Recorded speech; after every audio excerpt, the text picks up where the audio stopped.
সম্মানিত দর্শক, আসসালামু আলাইকুম। আশা করি সকলে ভালো আছেন। দেশ ও দেশের বাহির থেকে যে যেখান থেকে বসে আমার এই ভিডিওটি দেখছেন, সকলকে জানাই আন্তরিক শুভেচ্ছা ও অভিনন্দন। তো মাছ চাষি ভাইয়েরা, আজকে যে মাছটি নিয়ে কথা বলবো তা হচ্ছে থাই পাঙ্গাস মাছ চাষ পদ্ধতি। তো ভিডিওটি না টেনে সম্পূর্ণ ভিডিওটি দেখবেন। আর আপনারা যারা আমার চ্যানেলটি সাবস্ক্রাইব করেননি, আশা করি আমার চ্যানেলটি সাবস্ক্রাইব করে প্রতিদিন ভালো ভালো নতুন নতুন ভিডিও পেতে সাথে থাকা বেল আইকনটি অন করে দিবেন। তো মাছ চাষি ভাইয়েরা, পাঙ্গাস মাছ চাষের ক্ষেত্রে প্রথমে আপনার খুব ভালো একটি পুকুর নির্বাচন করতে হবে, যেখানে আপনার দিনের মধ্যে পর্যাপ্ত পরিমাণ রোদ বা আলো বাতাস পেতে পারে। তারপর পুকুরটি ভালোভাবে শুকিয়ে আপনি প্রতি শতাংশে 500 থেকে 700 গ্রাম জৈব সার, 100 থেকে 120 গ্রাম টিএসপি সার এবং 100 থেকে 140 গ্রাম ইউরিয়া সার ও 1 কেজি হারে চুন দিয়ে আপনি 3 থেকে 4 দিন রোদ্রে শুকাতে হবে। 3 থেকে 4 দিন রোদ্রে শুকানোর পর তারপর আপনার পুকুরে পানি দিয়ে দিতে হবে। পানি দেওয়ার 4 থেকে 5 দিন পর আপনি পোনা মজুত করতে পারবেন। আর যদি আপনার পুকুরটি কোনো প্রকারের শুকানোর ব্যবস্থা না থাকে, তাহলে সেম একইভাবে আপনি আগাছা ঘাসঘুস সব ভালোভাবে পরিষ্কার করে আপনার প্রতি শতাংশে 600 বা 800 গ্রাম আপনি জৈব সার এবং 100 থেকে 120 গ্রাম টিএসপি সার, 100 থেকে 140 গ্রাম ইউরিয়া সার প্রয়োগ করে তারপর আপনি 3 থেকে 4 দিন পর পোনা মজুত করতে পারবেন। পোনা মজুত সাধারণত আপনার কালচারের ক্ষেত্রে 100 থেকে 120 পিস করা যায়। আর যদি আপনি ধানি থেকে পোনা বিক্রি করতে চান, তাহলে 600 থেকে 800 পিস প্রতি শতাংশে আপনি পোনা মজুত করতে পারবেন। আর যদি আপনারা কালচার করতে চান, অবশ্যই 80 থেকে সর্বোচ্চ 100 পিস বা 120 পিস, এর বেশি আপনি পোনা মজুত করবেন না।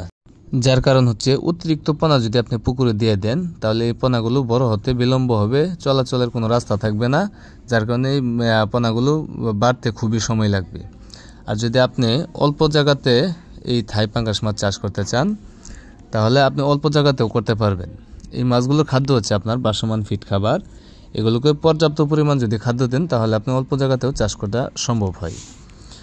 আর এই মাছগুলো আপনি মিশ্রভাবে যদি করতে চান, তাহলে বাংলা কাপ জাতীয় মৃগেল, রুই, কাতল, কালীবাউস এইগুলোর সাথেও আপনি এই মাছগুলো মিশ্র চাষ করতে পারবেন।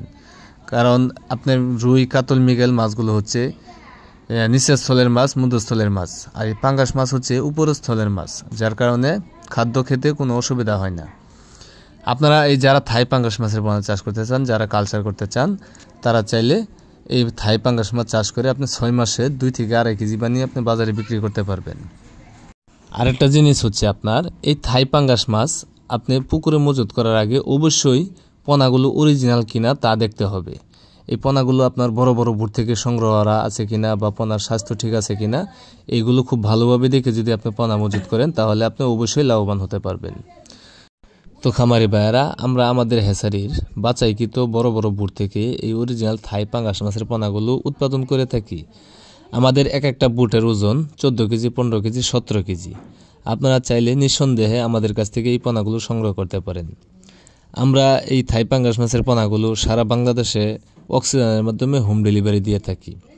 অথবা আপনারা অনেকে আছেন নিজে এসে নিতে চান, তারা চাইলে আপনারা নিজে এসে আমাদের হ্যাচারিতে এই পোনাগুলো দেখে শুনে বুঝে তারপর ক্রয় করতে পারবেন। আমাদের কাছে বিভিন্ন সাইজের পোনা রয়েছে, যেরকম আপনার 1 ইঞ্চি, 2 ইঞ্চি, 3 ইঞ্চি, 4 ইঞ্চি, 5 ইঞ্চি এবং বড় সাইজের মধ্যে যদি নিতে চান, তাহলে আপনার 10টা, 12টা, 20টা, 25টা এবং 40টা, 50টা পর্যন্ত আপনারা আমাদের কাছ থেকে এই থাই পাঙ্গাস মাছের পোনাগুলো সংগ্রহ করতে পারবেন। এছাড়াও আমাদের কাছে আরও বিভিন্ন ধরনের মাছের পোনাও রয়েছে, যেরকম আপনার দেশি শিং, দেশি মাগুর, দেশি গুলশা, দেশি ট্যাংরা, ভিয়েতনামি কই, ভিয়েতনামি শোল এবং নদী থেকে সংগ্রহ করা চিতল মাছের পোনা, আরি মাছের পোনা, ব্ল্যাক কাপ মাছের পোনা, সোনালী রুই মাছের পোনা সহ 100% অরিজিনাল মনোসেক্স তেলাপিয়া এবং বাংলা কার্প জাতীয় সকল ধরনের মাছের পোনায় আপনারা আমাদের কাছ থেকে নিতে পারবেন। তো আপনারা যারা বেকার রয়েছেন, আশা করি বেকার না থেকে মাছ চাষ করুন, বেকারত্ব দূর করুন। কেননা বর্তমান সময়ে আপনার এই মাছ চাষ হচ্ছে একটি লাভজনক পেশা। তাই আপনি চাইলে এই মাছ চাষ করে আপনিও স্বাবলম্বী হতে পারেন। তো মাছ চাষি ভাইয়েরা, আপনারা যারা মাছ চাষ করতে চান, তারা চাইলে আমাদের স্ক্রিনে দেওয়া নাম্বার আছে এবং ভিডিও ডিসক্রিপশনে দেওয়া নাম্বার আছে। আপনারা চাইলে বাংলাদেশের যে কোনো জায়গা থেকে কল করে এই মাছ চাষ সম্পর্কে যে কোনো তথ্য ও পরামর্শ নিতে পারবেন। ইনশাল্লাহ আমাদের হ্যাচারি বড় বড় বুট থেকে সকল ধরনের মাছের পোনাগুলো উৎপাদন করে থাকি। তাই রোগমুক্ত ভাইরাসমুক্ত মাছের পোনা নিতে আমাদের সাথে যোগাযোগ করতে পারেন। তো মাছ চাষি ভাইয়ের আজকের ভিডিওটি এই পর্যন্তই। যদি ভিডিওটি ভালো লেগে থাকে অবশ্যই একটা লাইক, একটা কমেন্ট, একটা শেয়ার করে রাখবেন। তো আজকের মতো এখানে বিদায় নিচ্ছি। সবাই ভালো থাকবেন, সুস্থ থাকবেন। আল্লাহ হাফেজ।